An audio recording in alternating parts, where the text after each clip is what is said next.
ধরাশায়ী করে দিয়া বাবা বুকের উপরে এক পাও দিয়া বলে মামা নবী আমার বলেছে লা ইউমিনু আহাদুকুম হাত্তা আকুনা আহাব্বা ইলাইহি মিন ওয়ালিদিহি ওয়া ওয়ালাদিহি ওয়ান নাসি আজমাইন মুত্তাফাকুন আলাইহি। ও মামা নবী আমার বলছে লা ইউমিনু তুমি মুমিন না, আর আল্লাহ কোরআনে বলছে ফালা ওয়া রাব্বিকা লা ইউমিনুনা হাত্তা ইউহাক্কিমুকা ফীমা শাজারা বাইনাহুম সুম্মা লা ইয়াজিদু ফি আনফুসিহিম হারাজাম মিম্মা কাযাইতা ওয়া ইউসাল্লিমু তাসলিমা। আমার আল্লাহ বলছে তুমি মুমিন না যত সময় পর্যন্ত নবীর সিদ্ধান্ত নবীর কথা মাইনা না নিবা। আমার আল্লাহ বলছেন নবীর কথা শুনতে, আর নবী বলছে লা ইউমিনু আহাদুকুম হাত্তা আকুনা হাব্বা ইলাই। তুমি কামেল মুমিন না যত সময় পর্যন্ত তুমি আমি নবীরে ভালো না বাসবা। তোমার মা, তোমার বাবা, তোমার মামা, তোমার চাচা, তোমার খালা ওয়ান নাসি আজমাইন সারা পৃথিবীর প্রিয়জনদের থেকে আমি নবীরে ভালো না বাসবা। লা ইউমিনু তুমি মুমিন না। ও মামা তুমি আমারে মেরে ফেলো কিন্তু একটা কথার উত্তর দেও তুমি কালেমা পড়বানি। আল্লাহু আকবার কর। কই তুই বাপতাসর বাইক না তুই আমারে কলে ফেলায় কালেমা পড়াবি? হেই হে তুই কি ভাবছস আমারে? হেই তুই আমার ভাবছস কি? তোর পান নিচে পড়ে বুঝি মুহাম্মাদের জাদুতে আমি আক্রান্ত হয়ে যাবে এইটা ভাবিস না। মামা রে আবার কইছি কালেমা পড়বা কিনা ক। তুই আমার কি ভাবছ? মামু মামু আবার বলছি মামু, ঠিক এইভাবেই ডায়লগটা আসছে। ও মামু তিনবারের চান্স মুসলমানের দায়িত্ব, তিনবার দাওয়াত দেয়া, তিনবার এবার কিন্তু তরবারি তোমার বুকের মধ্যে ঢোকাই দেব আমি। পাল্লা দে, জানি তুই আমার মারতে পারবি না কারণ তোরে কলে পেটে করে মানুষ করছি আমি, নিজে উটের দুধ তোরে খাওয়াইছি ফেডারে বইরা, তোর অনেক ভালোবাসছি, তুই আমারে মারতে পারবি না। মামুর এই কথা শুনে বলে মামা তুমি জানো না আমার জীবনটা আল্লাহর হাতে আর নবীর হাতে বাঁধা। তুমি যে আমার নবীর কলিজা আঘাত করার জন্য কোরআনের বিরুদ্ধে নামছো, আমার আর মালু খালু সামনে নাই। আমার বাপও যদি আসে বাপরও দুই টুকরা করে ফেলবো। আমার বাপ খাত্তাব যদি আসে খাত্তাবরও দুই টুকরা করে ফেলবো। এই কথা বলতে পারলে বলে তুই মাইরে ফেললো আমি কালেমা পড়বো না, বরঞ্চ মুহাম্মাদের যদি সামনে পাই ওরে একটা কোপ দেব। যখন এই কথা বলছে মুহাম্মাদের সামনে বলে একটা কোপ দেব, ওমর বলে মামু আর দুনিয়ায় থাকতে পারলি না। আমার আল্লাহ বলছে ফালা ওয়া রাব্বিকা লা ইউমিনুনা হাত্তা ইউহাক্কিমুকা ফীমা। আর থাকতে পারলি না রে মামু। বাজান তরবারিটা আল্লাহু আকবারের ধ্বনি দিয়া বুকের মধ্যে ঢুকায় দিয়া মাথাটা আলাদা করে দিয়া দেখবেন বদরের মাঠে যেখানে ওমরের মামুকে বাজান মৃত্যুবরণ করা হয়েছিল, হযরত ওমর মামুর মাথাটারে টানতে টানতে আর বডিটাকে টানতে টানতে বিশ্বনবীর মসজিদে আরিফ যেখানে বলা হয় বদরে, আমি গুনাহগার, বদরে 8 বার আল্লাহ আমাকে নিয়েছেন। ও বাজান বদরের মধ্যে ওমরের কতগুলা স্মৃতি আছে। হযরত ওমর মামুর লাশটা টানতে টানতে বিশ্বনবীর সামনে নিয়ে আসছে। যদি এখন বলেন কেন লাশটা নিয়ে আসছে, মোরা লাশের সাথে কেন এভাবে করলো? নবীর সামনে বলে নবীজি আপনি না যুদ্ধের মাঠে আসার আগে বলছিলেন তুমি কামেল মোমেন না, তোমার মামাও যদি সামনে আসে তাহলে কি করবা, তোমার শালাও যদি আসে কি করবা? হুজুর আমি প্রমাণ করে দিলাম, প্রথম নামিয়ে আমার মামারে মেরে আপনার সামনে তুলে দিয়েছি। এখন বলেন আমার পরে আপনার রাগ আছে কি না? কারণ আমি ওমর আপনার মাথা আনার জন্য গিয়েছিলাম, আমার নবী ওমরের চেহারার দিকে তাকায়া বলে ওমর রে ওয়াশাদ্দুহুম ফি আমরিল্লাহিল উমর, ওমর তোমার বিচার এবং তোমার ভালোবাসা আমি নবী সারা পৃথিবীর উপরে সবচাইতে দামি করে দিয়ে গেলাম। এ বাজান আমি আপনাদের সামনে কেমনে হাদিসকার উপস্থাপন করলাম। কোরআনের জন্য বিশ্ব নবীর জন্য যদি কোনো বেঈমানরাও সামনে আসে, আপনজন সামনে আসে, আমার বিশ্ব নবীর সামনে কোনো বেঈমান নবীরে গালি দিলে আপনজন হইলেও তাকে ছাড়া যাবে না।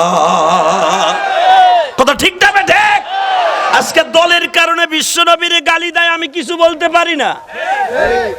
কথা কন না কেন? বঙ্গবন্ধুরে গালি দিলে আওয়ামী লীগ জনমের লাফায়, জিয়াউর রহমান রে গালি দিলে বিএনপি আলারা রাস্তায় নামিয়ে যায়, অন্য দলের নেতাগুলা গালি দিলে বাজান রাস্তায় নামিয়ে যায়।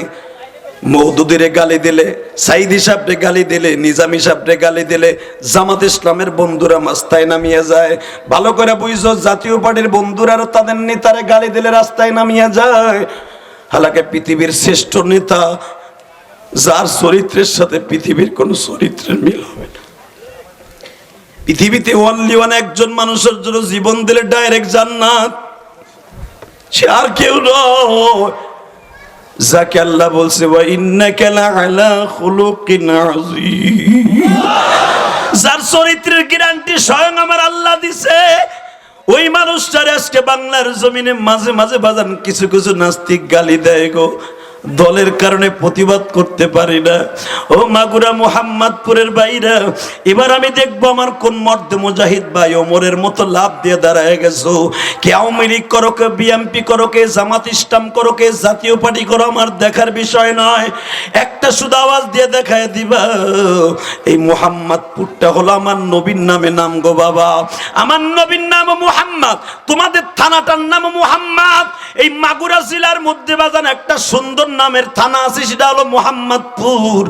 এই মুহাম্মদপুরের জমিনে এই চরের মধ্যে যদি কোনো বেঈমান আমার নবীরে গালি দেয়, আজকে দীপ্তকণ্ঠ আওয়াজ দিয়ে দেখায় দিবা, আজকে 22 নভেম্বর আমার আল্লাহরে দেখায় দাও হাজার হাজার মুসলমান, এই মাগুরা মুহাম্মদপুরে আমার বিশ্ব নবীর যদি কেউ একবার গালি দেয় গো, ওরে জায়গায় পূজা ফেলবো, জায়গায় পূজা ফেলবো।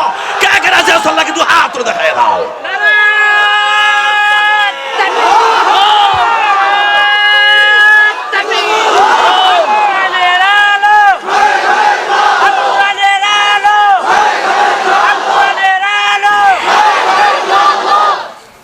মারহাবা বলেন। আরে আর কোরআনের আলো ঘরে ঘরে বহুত জ্বলছে, বহুত ঘরে ঘরে জ্বলাইছেন, কইতেন না সংসদে জ্বলো, আল্লাহু আকবার বলে বলতেন না। পিছনে কে? পিছনে ডিস্টার্ব করে গেল পাগল, এ জোর করে কান বাড়াই দে, সিঙ্গেল থাপুর দে।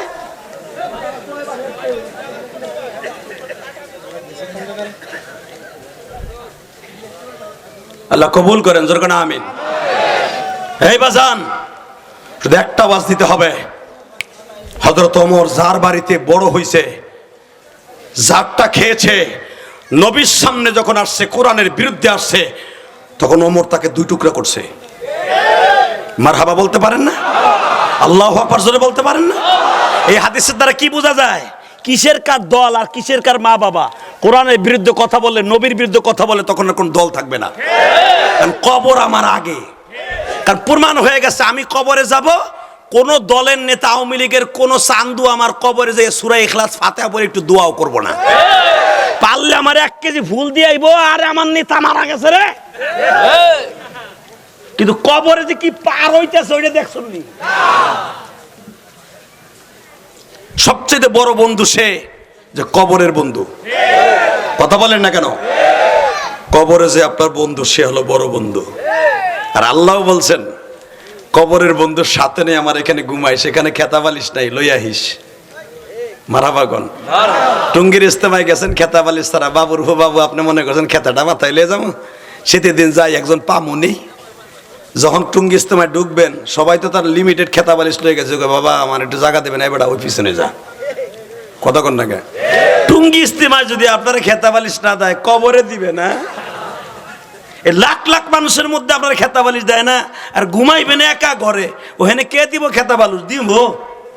দিব তোমারে। অতএব খেতা বালিশ নিয়ে যেতে হবে, নবীর ভালোবাসা নিয়ে যেতে হবে। খেতা বালিশ হলো 5 ওয়াক্ত নামাজ, ইনশাল্লাহ বলেন। আপনার বালিশটা হবে আমার নবীর প্রেম।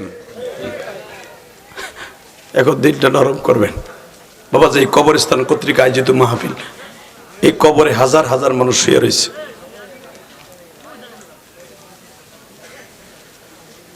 আমি জানি মাগুরা কিন্তু আমার এই 25 বছরের বয়সে কিন্তু ওয়াজে মাত্র একবার না 2বার আইছে, আমি জানি, আপনাকে জানা সম্পর্ক জানা আছে। এক্সের ওয়াজে ডিস্টার্ব করবে। দেখবেন কিছু কিছু পোলাপান থাকবো, এই পর্দাগুলো দিবেন না, এখনো শীত পরে নাই, শীতের আগে হলেই পর্দা দিবেন না, পর্দার পিছনে বইয়া মগাগুলো বিড়ি খায় আর টেলিফোনে কথা কয়, আর দেখবেন পুডুর পুডুর কথা কয়। কথা কন না কেন? যারা ওয়াজের ভিতরে ডিস্টার্ব করে মনে করবেন ওর গোড়া করে ডিস্টার্ব, কোনো সন্দেহ নাই। এটা আমার ফতোয়া না, বিশ্বনবীর ফতোয়া। এই হাজার হাজার মানুষের মধ্যে যারা কথা কইয়া আলেমুল আমার কষ্ট দিয়া অন্তরটারে ডাইভার্ট করে দেয়, অন্যদিকে আমার মনটারে নিয়ে যায়, মনে মনে ভাবে নে ভালো, কোনোদিনে ভালো হতে পারে না সে। একসাথে বলতে হবে এই জমিনের মালিককে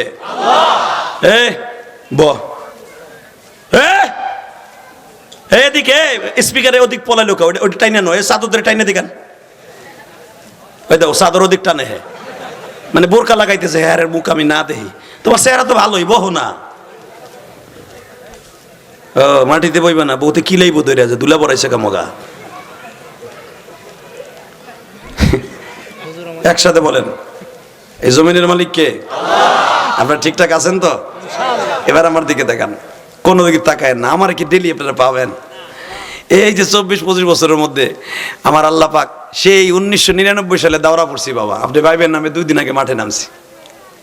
যদিও দেখেন দাড়ি মারি কম পাকছে কিনা, পাকছে বলে 2-1টা। আর আমার গোপালগঞ্জ লাগো দেরি করি পাকে, সাজাই কয় তাহলে গোপালগঞ্জ ধরলাম রাখা। এটা বললাম আর কি আপনাদের সামনে। আসলে বাবা দাড়ি মোছ পাকা, শরীরের অঙ্গ প্রত্যঙ্গ পাকা, এটা আল্লাহ পাকের কুদরাত। এবং কিছু কিছু বংশেরও ধারা আছে, এগুলো দেরি করে পাকে, কেউ আবার দেখা গেছে বিয়ের আগেও পাকে।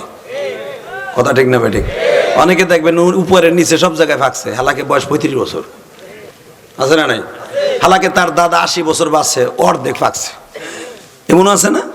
শুধু একসাথে বলবেন বাবা এই দাড়ি মোছ দেন আমার নবীর মাত্র 19টা দাড়ি মোছ পাকছে, 19টা।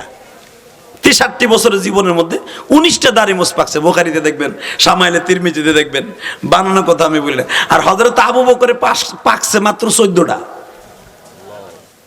হ্যাঁ সুবহানাল্লাহ, বাইতে যে বোর কাছে আপনি কইলেন এখানে কবা, এখানে কইলে যদি আবার গুণ হয়। হেই হযরত ওমরের দেখেন ইন্তেকালের